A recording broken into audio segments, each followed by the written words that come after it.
నమస్తే, welcome to four sides TV. నేను మీ సంపత్ కుమార్. ముందుగా బులెటిన్లో హెడ్లైన్స్ చూద్దాం. ఆక్రమణలపై హైడ్రా ఉక్కుపాదం, కబ్జాకు గురైన ప్రభుత్వ భూములపై దృష్టి.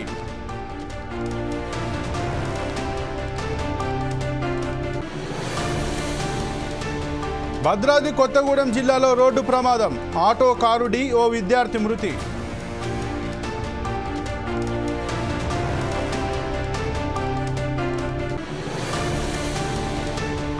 ఫిర్యాదులు లేకుండా ఉచిత ఇసుక విధానం అమలు చేయాలని ఆదేశించిన మంత్రి కొల్లు రవీంద్ర.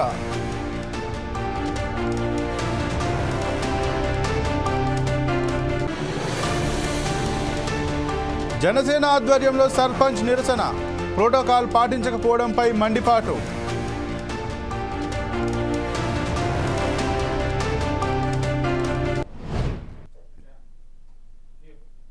అల్లవరం మండలం గోడితిప్ప గ్రామ సర్పంచ్ చిట్నేడి శ్రీదేవి విధులకు ఆటంకం కలిగిస్తూ కనీస ప్రోటోకాల్ పాటించక మహిళా సర్పంచ్ను అవమానించడం వంటి చేస్తున్నారు.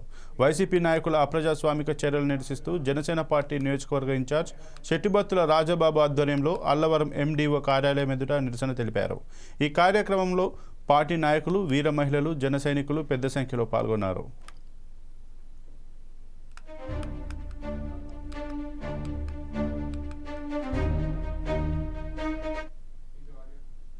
చిట్నేడి శ్రీదేవి అండి. నేను గోడితిప్ప సర్పంచ్ని. నేను జనసేన పార్టీ తరఫున ఏకగ్రీవంగా ఎన్నుకోబడ్డానండి. ఎక్కడైతే జనసేన పార్టీ సర్పంచులు, ఎంపీటీసీలు గెలిచారో, ఈ కూటమిలో భాగంగా ఎక్కడైతే గెలిచి ఉన్నారో వారందరికీ కూడా సరైన గౌరవం ఇవ్వకపోతే, గ్రామంలో ఇవ్వకపోతే రానున్న రోజుల్లో తీవ్ర పరిణామాలు ఎదుర్కోవాల్సి వస్తుంది. ఈ విషయమై మా జనసేన పార్టీ అధినేత అయిన పవన్ కళ్యాణ్ గారికి నేను మీ ద్వారా తెలియజేస్తున్నాను. మీడియా మిత్రులందరికీ నా పేరు చిట్నేడి శ్రీనివాస్, మా మిస్సెస్ సర్పంచ్ శ్రీమతి శ్రీదేవి. మేము గత పంచాయతీ ఎలక్షన్లో గ్రామస్తులందరూ కూడా ఏకగ్రీవంగా మమ్మల్ని సర్పంచ్గా ఎన్నుకుని ఉన్నారు. లోగడ కొత్తగా అధికారంలోకి వచ్చిన మా కూటమి ప్రభుత్వం అభ్యర్థి అయినటువంటి స్థానిక ఎమ్మెల్యే గారు ఐతవత్తుల ఆనందరావు గారు మాకు ఆయన కల్చరల్ ఏరియాలో ప్రోగ్రాం పెట్టినప్పుడు ఒక ప్రోటోకాల్ ప్రకారంగా ఒక సర్పంచ్ గారికి ఇన్ఫర్మేషన్ ఇవ్వాలా అక్కర్లేదండి. అలాగని ఆయనకి 2 సార్లు మేము విన్నవించుకోవడం జరిగింది. మీ నుంచి మాకు సరైన ఇన్ఫర్మేషన్ రావట్లేదు. మీడియా ఉచిత ఇసుక పాలసీ విధానాన్ని ఎటువంటి ఫిర్యాదులకు తావు లేకుండా అమలు చేయడానికి అధికారులు కృషి చేయాలని రాష్ట్ర ఎక్సైజ్ మైన్స్ శాఖ మంత్రి కొల్లు రవీంద్ర తెలిపారు. రాష్ట్ర ప్రభుత్వం ఒక మంచి ఆశయంతో ఉచిత ఇసుక పాలసీ విధానాన్ని అమలు చేస్తోందని, ఈ పాలసీని ప్రజల్లోకి సమర్థవంతంగా తీసుకెళ్లే బాధ్యత అధికారులపై ఉందని పేర్కొన్నారు. తూర్పుగోదావరి, అంబేద్కర్, కోనసీమ జిల్లా కలెక్టరేట్లలో ఉచిత ఇసుక సరఫరా విధానంపై మంత్రి కందుల దుర్గేష్తో కలిసి ఆయన ఆయా జిల్లాల అధికారులతో సమీక్షా సమావేశాలు నిర్వహించారు. ఈ సందర్భంగా మంత్రి కొల్లి మాట్లాడుతూ రాష్ట్ర వ్యాప్తంగా 47 లక్షల మెట్రిక్ టన్నుల ఇసుక స్టాక్ పాయింట్ల వద్ద ఉందని తెలిపారు. ప్రభుత్వం అమలు చేస్తున్న ఉచిత ఇసుక పాలసీపై కొంత ప్రజల్లో అపోహలు ఉన్నాయని, వాటిని నివృత్తి చేయాలని సూచించారు.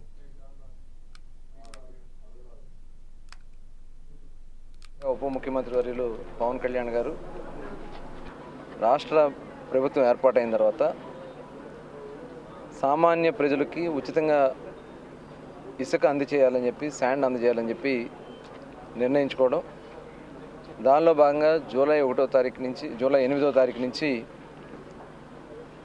ఉచితంగా వాళ్ళే ఎవరైతే శాండ్ అవసరం ఉండదో వాళ్ళే వచ్చి స్టాక్ పాయింట్స్లో తీసుకెళ్లే విధంగా, రీచెస్లో ఉంటే తీసుకెళ్లే విధంగా నిర్ణయించడం జరిగింది. దాని మీద రాష్ట్ర వ్యాప్తంగా కూడా 4 రోజుల పైనే మరి ఇసుక ఉచితంగానే అందించడం జరుగుతుంది. కొన్ని చోట్ల కొన్ని ఇబ్బందికరమైనటువంటి పరిస్థితులు కనిపిస్తూ ఉన్నాయి. అందుకని ఇమ్మీడియట్గా అన్ని ప్రాంతాల్లో కూడా మరి ఉచితంగా శాండ్ అందించే విషయంలో కొద్దిగా సీరియస్గా వర్క్ చేయాలని చెప్పి నిర్ణయించుకున్నాం. ఎందుకంటే గత ప్రభుత్వంలో పూర్తిగా శాండ్ని ఒక వ్యాపారంగా చేసి ఆ రోజున మరి జేపీ సంస్థ కానీ ప్రతిమా సంస్థ కానీ జీసీకేసీ అని చెప్పి ఏ రకంగా దోచుకున్నారో అందరం కూడా చూసాం. బిల్డింగ్ వర్కర్స్ అయితే రోడ్డున పడిపోయారు. చాలామంది దాదాపు 35 మంది ఆత్మహత్యలు చేసుకున్నారు ఆ రోజున. కన్స్ట్రక్షన్ యాక్టివిటీ టోటల్ క్లోజ్ అయిపోయింది. దాదాపు 40 రంగాలు దాని మీద ఆధారపడినటువంటి రంగాలందరూ కూడా మరి రోడ్డున పడిపోయినటువంటి పరిస్థితి ఉంది. తిరిగి మళ్ళీ ప్రతి ఒక్కరిని కూడా ఆదుకోవాలనేది రాష్ట్ర ప్రభుత్వం ముఖ్యమంత్రి గారి యొక్క ఆలోచన. దానికోసమే ఉచితంగా అందించడం జరుగుతోంది. ఎక్కడ కూడా ఒక్క పైసా కూడా ప్రభుత్వాన్ని కట్టక్కల, వాళ్ళే రీచ్కి వెళ్ళి అక్కడ ఏదైతే ఆ ఎక్స్కవేషన్ ఖర్చు ఉంటుందో ఖర్చు పెట్టుకుని సన్రైజ్ గ్రామానికి సంబంధించి ఆ సన్రైజ్ ఛార్జెస్ కట్టుకుని అక్కడి నుంచి నేరుగా వాళ్ళ ఇంటికి తీసుకెళ్ళి ట్రాన్స్పోర్ట్ కట్టుకుని తీసుకెళ్ళటం వాళ్ళ బాధ్యత. కొన్ని చోట్ల వాళ్ళు డైరెక్ట్గా తీసుకెళ్ళలేరు కాబట్టి కిలోమీటర్ కింద అని చెప్పి రేట్ ఫిక్స్ చేసి గ్రామానికి కింద పెట్టడం జరిగింది. అక్కడ కొన్ని చోట్ల మరి కొన్ని ఇబ్బందికరమైన పరిస్థితులు వస్తున్నాయి. దాని మీద ఇమ్మీడియట్గా మరి ఇప్పుడే ఉదయం రాజమండ్రి ఒకసారి రివ్యూ తీసుకున్నాం కలెక్టర్ గారి ఆధ్వర్యంలో. తెలంగాణ రాష్ట్ర ఆస్తుల పరిరక్షణే లక్ష్యంగా సీఎం రేవంత్ రెడ్డి ఏర్పాటు చేసిన హైడ్రా దూసుకెళ్తోంది. హైదరాబాద్ పరిధిలో ప్రభుత్వ ఆస్తులు కబ్జా చేసి నిర్మాణాలు చేపట్టిన ప్రాంతాల్లో కొరడా జులిపిస్తోంది. చెరువులు, కబ్జా స్థలాల్లో ఉన్న అక్రమ నిర్మాణాలను కూల్చివేస్తూ ఆక్రమణదారుల గుండెల్లో నిద్రపోతోంది. ఫిర్యాదులు అందిన వెంటనే స్పందిస్తూ చర్యలు చేపడుతోంది. ప్రభుత్వ ఆస్తుల సంరక్షణలో హైడ్రా కమిషనర్ ఏవి రంగనాథ్ చురుకుగా వ్యవహరిస్తూ ఫుల్ స్పీడ్ మీదున్నారు.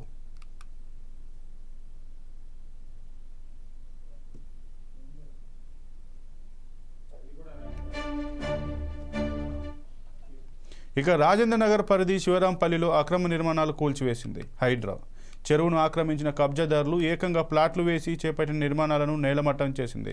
మొత్తం 5 బిల్డింగులతో పాటు ఓ 25 కాంపౌండ్ వాల్స్ను జేసీబీ సాయంతో హైడ్రా కూల్చేసింది. అక్రమ నిర్మాణాల తొలగింపును ఎవరూ అడ్డుకోకుండా పోలీసులు భారీగా బందోబస్తు నడుమ ఈ కూల్చివేతలు జరిగాయి.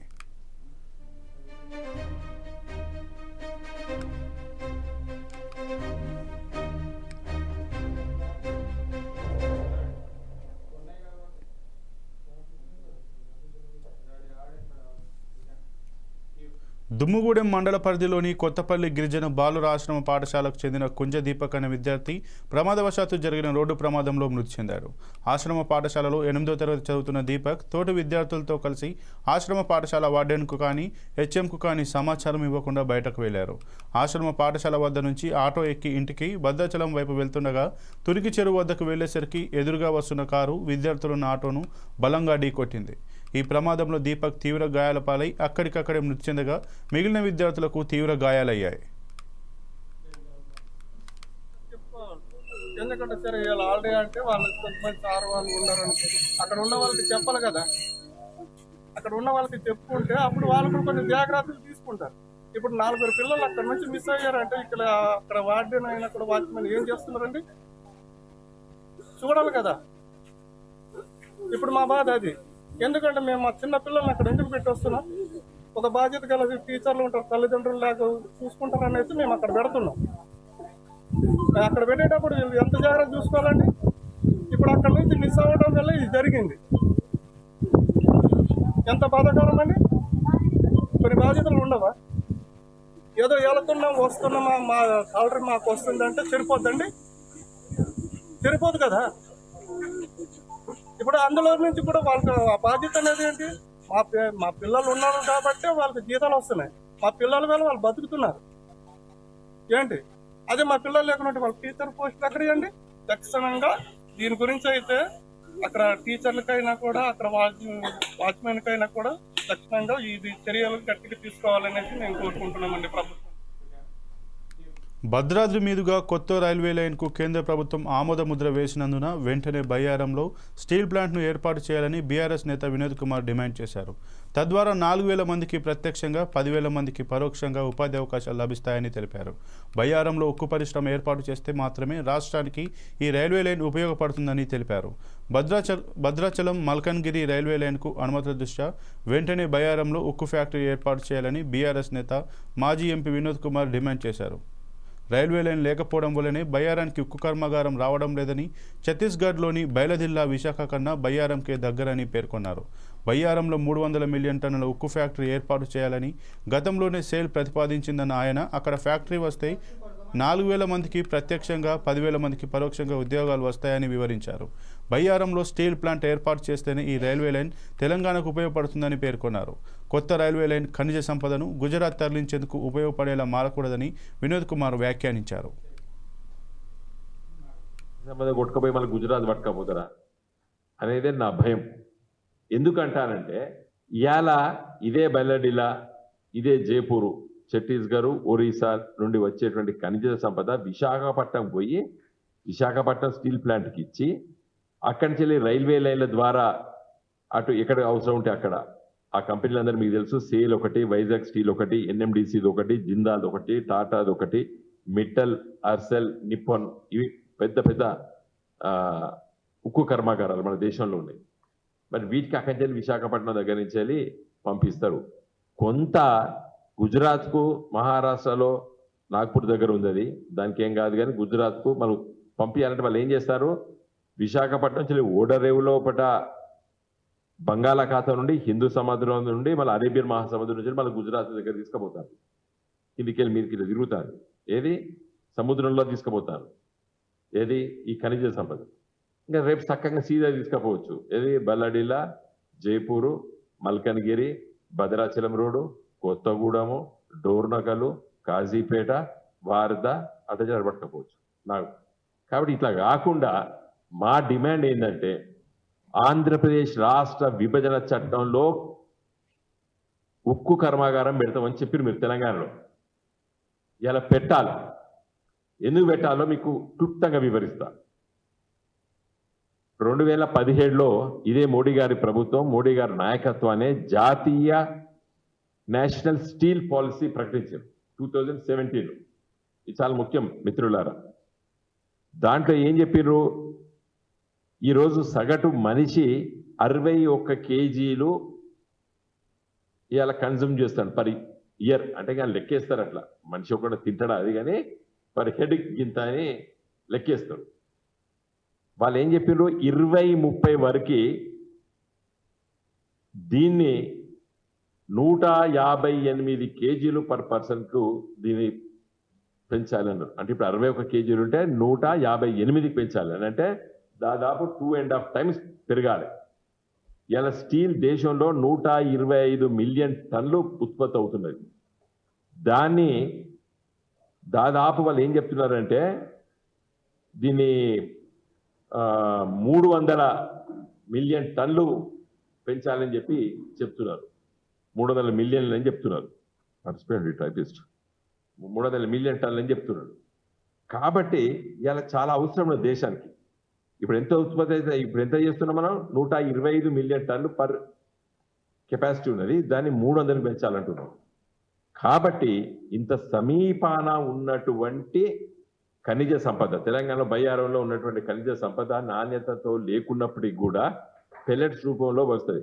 అంటే అదొక 10 కిలోలు అది కలిపితే 1 కిలో ఇది కలపచ్చు, నాణ్యత లేని. అది ప్రపంచవ్యాప్తంగా జరిగే పనే అది. కాబట్టి ఇది పెట్టాలని చెప్పి మేము డిమాండ్ చేస్తున్నాం. మీరు ఈ రైల్వే లైన్ వేసి. డిప్యూటీ సీఎం పవన్ కళ్యాణ్ సంచలన నిర్ణయం తీసుకున్నారు. 30 ఏళ్లుగా వస్తున్న ఆచారాన్ని బ్రేక్ చేశారు. 3 దశాబ్దాలుగా వస్తున్న మూసా ధోరణికి పవన్ కళ్యాణ్ స్వస్తి పలికారు. స్వాతంత్ర దినోత్సవం సందర్భంగా పంచాయతీలకు అందించే నిధులను పెంచారు. గతంలో చిన్న గ్రామ పంచాయతీలకు 100 రూపాయలు, పెద్ద గ్రామ పంచాయతీలకు 250 రూపాయలుగా ఉండేది. గత 34 సంవత్సరాలుగా ప్రభుత్వం ఇంతే మొత్తంలో నిధులు ఇచ్చేది. అయితే తాజాగా పవన్ కళ్యాణ్ ఆ మొత్తాన్ని భారీ స్థాయిలో పెంచారు. మేజర్ గ్రామ పంచాయతీలకు 25,000 రూపాయలు, మైనర్ గ్రామ పంచాయతీలకు 10,000 రూపాయలు ప్రకటించారు. ఈ మేరకు రాష్ట్రంలోని అన్ని గ్రామ పంచాయతీలకు నిధులు విడుదల చేయాలని పంచాయతీరాజ్ శాఖకు ఆదేశాలు జారీ చేశారు.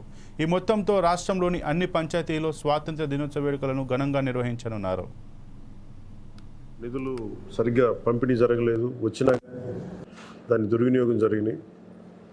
ఈ పరిస్థితుల్లో కూటమి ప్రభుత్వం చాలా చిత్తశుద్ధితోటి ఈ పంచాయతీరాజ్ వ్యవస్థని బలోపేతం చేయాలి అని చెప్పి చాలా బలమైన నిర్ణయం తీసుకున్నాం.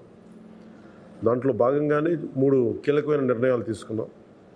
ఒకటి ఆగస్టు 15 ఈ జెండా పండుగకి సంబంధించి, 2 మనకి జాతీయ ఉపాధి హామీ పథకానికి సంబంధించి ఒకటే రోజున 13,326 పంచాయతీల్లో గ్రామసభ తీర్మానాలు జరగాలి. ఆ దిశగా అడుగులు వేస్తూ ఉన్నాం. ఈ గ్రామసభ తీర్మానం అంటే ఏంటంటే, జాతీయ ఉపాధి హామీ పథకం ద్వారా వచ్చే కేటాయించిన పనులకు కానీ నిధులకు కానీ ఆ ప్రజాప్రతినిధులు, ఆ ఎమ్మెల్యేలు కానీ, గ్రామ సర్పంచులు కానీ, పంచాయతీ సర్పంచులు కానీ, ఆ పంచాయతీలో ఉన్న ప్రజలు కూడా అందరూ ఏకగ్రీవంగా అంటే ఏ పనులు జరగాలి, జాతీయ ఉపాధి హామీ పథకానికి సంబంధించిన ఆ పనులకి మన గ్రామాల్లో ఏ పనులు జరగాలి, ఏ పనులకి ఆ నిధులు కేటాయించాలి, ఈ దృష్టిలో గ్రామసభ తీర్మానం జరుగుతుంది. విడివిడిగా కాకుండా ఒకటే రోజున 13,326 పంచాయతీల్లో ఒకటే రోజున గ్రామసభ తీర్మానాలు జరగాలని కీలకంగా ఆదేశించడం అయినది. ఆ విధంగా ముందు ఒకటి చేస్తూ ఉన్నాం. రెండవది జల్ జీవన్ మిషన్, అంటే ప్రతి ఇంటికి కుళాయి అనేది ప్రధానమంత్రి గారి ఆకాంక్ష, ఆశయం. ఏ ప్రభుత్వం కనీస మానవ హక్కు ఇది. అలాంటి జల్ జీవన్ మిషన్కి సంబంధించి గత 5 సంవత్సరాలుగా ఎక్కడ కూడా సంతృప్తికరంగా గత ప్రభుత్వం చేయలేదు. రాష్ట్రంలో గ్రామీణ తాగునీటి సరఫరా ఇది అసలు ఏ స్థాయిలో ఉంది? ఉదాహరణకి జల్ జీవన్ మిషన్ కింద ఒక దాదాపు 27,000 కోట్లు ఖర్చు చేయాల్సి వస్తే గత ప్రభుత్వం 4,000 కోట్లే ఖర్చు చేస్తుంది. ఆ 4,000 కోట్లు ఖర్చు కూడా పెట్టిన విధానం ఏ స్థాయిలో ఉంది? నిజంగా నీటి సరఫరా అవుతుందా? ఉదాహరణకి చాలామంది ఎమ్మెల్యేలు అందరూ కూడా నా దృష్టికి తీసుకొచ్చిందా కూడా నాకు వాళ్ళు ఇచ్చే ఈ పిటిషన్స్ కానీ ఇవన్నీ కూడా ఏం తెలియజేస్తున్నాయంటే, పంచాయతీల్లో కానీ గ్రామాల్లో కానీ జేజే మిషన్ కింద పైప్ లైన్లు వేశారు, కానీ దానికి ఆ నీటి సరఫరా ఉండే ఇది లేదు, దానికి వాటర్ సోర్స్ లేకుండా పైప్ వేసి వెళ్ళిపోయారు. అంటే దీని వెనక ఏమనిపించిందో, నిజంగా ఏదైనా వీళ్ళు డబ్బులు చేసుకోవడానికి పైప్ లైన్లు వేసి వదిలేశారన్నది ఆలోచన వచ్చి దాని మీద ఏం ఆదేశించాం పంచాయతీరాజ్ శాఖ ఉన్నతాధికారులందరినీ ఏంటంటే, అసలు రాష్ట్రంలో గ్రామీణ తాగునీటి సరఫరా పరిస్థితి ఎలా ఉంది, ఎన్ని గ్రామాలకి పైప్ లైన్స్ బాగున్నాయి, నీటి సరఫరా స్థాయి ఎలా ఉంది, రోజుకి ఎన్ని లీటర్లు నీళ్ళు వస్తున్నాయి, అలాగే ప్రస్తుత పరిస్థితి తెలుసుకోవడానికి దాదాపు ఒక 12 అంశాల మీద మేము సర్వే చేయమని ఆదేశించాం.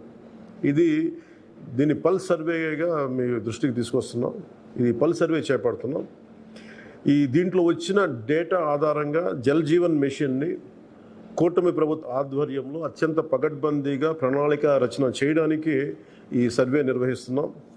ఒకసారి ఈ డేటా పాయింట్స్ అన్నీ రాగానే ఏ పంచాయతీల్లో నీళ్ళు వస్తున్నాయి, ఏ పంచాయతీల్లో పైప్ లైన్లు డ్యామేజ్ అయినాయి, అసలు గత ప్రభుత్వం చేసిన 4,000 కోట్ల రూపాయల ఖర్చు నిజంగా ఆ ఉద్దేశింపు పనులకి జరిగిందా లేదా, వీటన్నిటిని కూడా ఈ పల్స్ సర్వేలు మనకి తెలిసి వస్తాయి.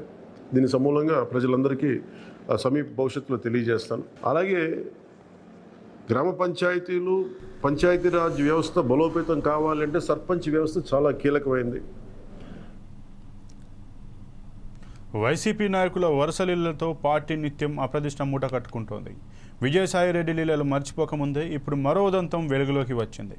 వైసీపీ ఎమ్మెల్సీ దువ్వాడ శ్రీనివాస్ అక్రమ సంబంధం పెట్టుకోవడంపై ఆయన కుమార్తెలు రోడ్డెక్కారు. వేరే మహిళతో వైసీపీ ఎమ్మెల్సీ దువ్వాడ శ్రీనివాస్ ఉంటున్న ఇంటి ముందు 2 కుమార్తెలు నిరసన తెలిపారు. మా నాన్నని కలవడానికి వెళ్తే కనీసం డోర్స్ కూడా తీయలేదని దువ్వాడ శ్రీనివాస్ కుమార్తె బాధపడ్డారు. మరోవైపు దువ్వాడ శ్రీనివాస్ రక్షణలో ఉన్నట్టుగా చెప్పబడుతున్న మహిళ తన వాదన మరోలా వినిపిస్తోంది. లేడీ కూడా అక్కడే ఉంది. మాట్లాడడానికి వెళ్దాం మాట్లాడడానికనే కాదు, మా డాడీతో కలిసి ఉన్నామని మేము వెళ్ళాము. బట్ మేము మెసేజెస్ చేసినా, ఫోన్ కాల్స్ చేసినా ఆయన లిఫ్ట్ చేయలేదు, దేనికి రెస్పాండ్ అవ్వలేదు. సో ఏంటి అంటే వాళ్ళు ఎప్పుడో ఒకప్పటికైనా డోర్ తీస్తారు కదా అని మేము బయట వెయిట్ చేస్తాం.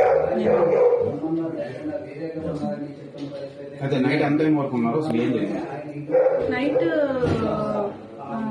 యాక్చువల్లీ నేను ఆఫ్టర్నూన్ 3 నుంచి నైట్ 1:30, 2 వరకు ఉన్నాను. బట్ వాళ్ళు ఎవరు రెస్పాండ్ అవుతారేమో అని మేము వెయిట్ చేసాం. అట్లీస్ట్ మా డాడీ అయినా నా పిల్లలు బయట ఉన్నారు కదా, లోపల పిలుస్తారనేమో అయినా వెయిట్ చేసాం. బట్ ఏం రెస్పాన్స్ లేదు. మరోవైపు దువ్వాడ శ్రీనివాస్ రక్షణలో ఉన్నట్టుగా చెప్పబడుతున్న మహిళ తన వాదన మరోలా వినిపిస్తోంది. శ్రీను గారు మేమైతే పెళ్లి చేసుకోలేదు. ఎందుకంటే ఇల్లీగల్గా పెళ్లి చేసుకోవడం అనేది చాలా తప్పు. ఎందుకంటే నాకు డైవర్స్ అవ్వలేదు, అతనికి కూడా డైవర్స్ అవ్వలేదు. సో మేము ఎక్కడ కూడా మ్యారేజ్ చేసుకోలేదు. నేను అతనితో ఉంటున్నాను. అతను ఒక ఫ్రెండ్, ఒక ఫిలాసఫర్, ఒక గైడ్ అన్ని అతనే నాకు. ఎందుకంటే నేను సూసైడ్ చేసుకోవాల్సిన సిచ్యువేషన్ వచ్చినప్పుడు నువ్వు అలా ఏం చేసుకోవద్దు, నీకు నేను ఉన్నాను, నీకు ధైర్యంగా ఉంటాను, నువ్వు అధైర్య పడుకో, నాకు ధైర్యాన్ని ఇచ్చి నన్ను అతను ఒక సెక్యూర్డ్గా ఉంచుతున్నారు. దాంట్లో తప్పేమీ లేదు కదా. నేను వాళ్ళ ఫ్యామిలీలో సహజీవనం ఎలా అవుతుందండి? అడల్టరీ అనుకోవచ్చు కదా. సహజీవనం అనేది పెళ్లి కాని వాళ్ళు చేసేది సహజీవనం అంటారు. పెళ్ళైన ఇద్దరు అమ్మాయి అబ్బాయి చేసేది అడల్టరీ అంటారు. 3 రోజులుగా జిల్లాలో హాట్ టాపిక్ గా మారిన వైసీపీ ఎమ్మెల్సీ దువ్వాడ శ్రీనివాస్ కుటుంబ వ్యవహారంపై శ్రీనివాస్ మీడియా ముందుకు వచ్చారు. తన భార్య దువ్వాడ వాణి అధికార, డబ్బు ఆకాంక్షతో తన పిల్లలను తనపై ఉసిగొల్పించిందని ఆరోపించారు. వారు ఉండేందుకు 6 కోట్ల రూపాయలతో ఇల్లు కట్టించి ఇచ్చానని, ఇప్పుడు ఇక్కడికి రావాల్సిన అవసరం ఏమిటి అన్నారు. తన కుటుంబ వ్యవహారానికి రాజకీయ రంగు పులిమే ప్రయత్నం చేశారు దువ్వాడ శ్రీనివాస్. నాకు ఎల్లప్పుడూ కాపాడినటువంటి ప్రజలు పాదాలకు శిరసు వంచి నేను నమస్కరించే నా ప్రజల ముందు నాకు అవమానాలు పాలు చేసి అస్తవ్యస్తం చేసేసి రాష్ట్రం, జిల్లా ఎక్కడ చూసినా కంపు చేసేసిన ఈ దువ్వాడవాణి నాకు భార్యగా అనర్హురాలు. కనుక I'm going to give divorce. నేను డివోర్స్ కూడా ఇవ్వాలని నిర్ణయించుకున్నాను. నోటీసెస్ సర్వ్ అవుతాయి. ఇంకా ఫర్దర్ చట్టం పని చట్టం చేస్తుంది. న్యాయస్థానంలో ఎలా నిర్ణయిస్తే అలాగే ముందుకెళ్తానని నా నిర్ణయం నేను తీసుకున్నాను. మా ఇంటి గొడవల్ని రెచ్చగొట్టి ఇవన్నీ చేస్తున్నటువంటి ఈ అధికార పార్టీకి అచ్చెన్నాయుడికి ఒకటే చెప్తున్నాను, నాకు ఏమైనా జరిగితే, ఏది జరిగినా. సూర్యాపేట జిల్లా వ్యాప్తంగా వరుస దొంగతనాలు కలవరపెడుతున్నాయి. మునగాల, హుజూర్నగర్, చివ్వేంల మండలాల పరిధిలోని జరిగిన దొంగతనాలకు సంబంధించిన అంతర్రాష్ట్ర దొంగల ముఠాను పోలీసులు అరెస్ట్ చేసి రిమాండ్కు తరలించారు. వారి వద్ద నుంచి 30 లక్షల విలువైన 35 తులాల బంగారం, 10 తులాల వెండి ఆభరణాలు, 6 మొబైల్స్, 3 ద్విచక్ర వాహనాలను స్వాధీనం చేసుకున్నారు. 6 నిందితులను అదుపులోకి తీసుకున్నట్లు ఎస్పీ సన్ప్రీత్ సింగ్ వెల్లడించారు.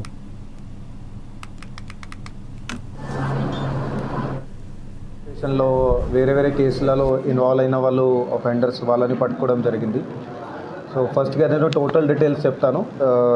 ఈ కేసులో ఉంటే వేరే కేసులు ఉన్నాయి. కొన్ని ఇంట్లలో ఉన్న తాళాలు పగిలి కొట్టి లోపలికి వెళ్ళి సొమ్ము అక్కడ నుంచి దొంగతనం చేయడం, అది అట్లాంటి ఒకటి. కొన్ని అట్లానే ఇంటిలో ప్రవేశం అయ్యి అక్కడ ఎవరైతే పడుకొని వాళ్ళు ఉంటారో వాళ్ళ దగ్గర నుంచి ఇది చైన్ లాక్కొని గుంజుకొని పోవడం, అలాంటి కొన్ని కేసులు ఉన్నాయి. సో అంతా కూడా మిక్స్ ఇప్పుడు టోటల్ అంతా కలిపి చూస్తే మనకి 37.4 తులాస్ వరకు గోల్డ్ వీళ్ళ అక్యూజ్డ్ దగ్గర నుంచి రికవరీ చేయడం జరిగింది. అట్లాగే దాంతోపాటుగా 10 తులాలు సిల్వర్ ఉంది, 3 బైక్లు ఉన్నాయి, 6 మొబైల్ ఫోన్స్ ఉన్నాయి. అట్లాగే 6 అక్యూజ్ ఉన్నారు, ఎవరైనా మనం ఇప్పుడు పట్టుకున్నాము. సో ఇదంతా సొమ్ము కలిపి చూస్తే దాదాపు 30 లక్షల వరకు అవుతుంది ఇది. సో ఇవి టోటల్గా బ్రేకప్లో చూస్తే ఫస్ట్ హుజూర్నగర్ సంబంధించి ఉంది. హుజూర్నగర్లో బేసికల్గా అది ఏదైతే తాళాలు ఉన్న ఇంట్లో ఉన్నాయి, అది తాళాలు అక్కడ పగలు కొట్టి లోపల వెళ్ళి అక్కడ నుంచి ఏదైనా ప్రాపర్టీ ఉందో అక్కడ క్యాష్ కానీ గోల్డ్ కానీ అట్లాంటివి తీసుకునే పోయేవారు వీళ్ళు. ఇందులో ఒక్క అక్యూజ్ అని ఉన్నాడు, కొట్టే సురేష్ అని, ఇతన్ని ఇవాళ పట్టుకోవడం జరిగింది. సో ఇతని దగ్గర నుంచి టోటల్గా మనకి 134 గ్రామ్స్ గోల్డ్, అంటే 13.4 తులా గోల్డ్ అది రికవర్ చేయడం జరిగింది. ఈయన అక్యూజ్డ్ కొట్టే సురేష్ వచ్చేసి ఈయన మన సూర్యాపేట జిల్లాలోనే మెల్ల చెరువు మండలికి సంబంధించిన ఇతను ఉన్నాడు. ఇతని మీద కొన్ని వేరే కేసులలో కూడా ఇన్వాల్వ్ అయినట్టు అది కూడా మనకి ఇన్ఫర్మేషన్ వచ్చింది. సో దాదాపు ఇప్పటి వరకు 4 కేసెస్లో ఇతను ఇన్వాల్వ్ అయినట్టు మన దగ్గర వేరే పోలీస్ స్టేషన్లో అది ఇన్ఫర్మేషన్ ఉంది. దాంట్లో హుజూర్నగర్ ది కేసులో ఇప్పుడు ఇతన్ని ఈరోజు అరెస్ట్ చేసినాము. దాంతోపాటుగా కోడాట్ టౌన్, అట్లాగే మెల్ల చెరువు, అట్లాగే చింతలపాలెం పోలీస్ స్టేషన్, ఇవన్నీ పోలీస్ స్టేషన్లలో కూడా సిమిలర్ కేసెస్ ఇతని మీద ఉన్నాయి. సో అన్నిట్లో ఇతన్ని అరెస్ట్ చేయడం జరుగుతుంది. ఇంకా ఫ్యూచర్లో కూడా వేరే ఏదైనా ఇతను పాత ఏదైనా చేసి ఉంటే అది మనకి. ఇక ఇవి ఇప్పటివరకు బులెటిన్లో ఉన్న అప్డేట్స్. మరిన్ని అప్డేట్స్ కోసం చూస్తూనే ఉండండి 4 Sides TV.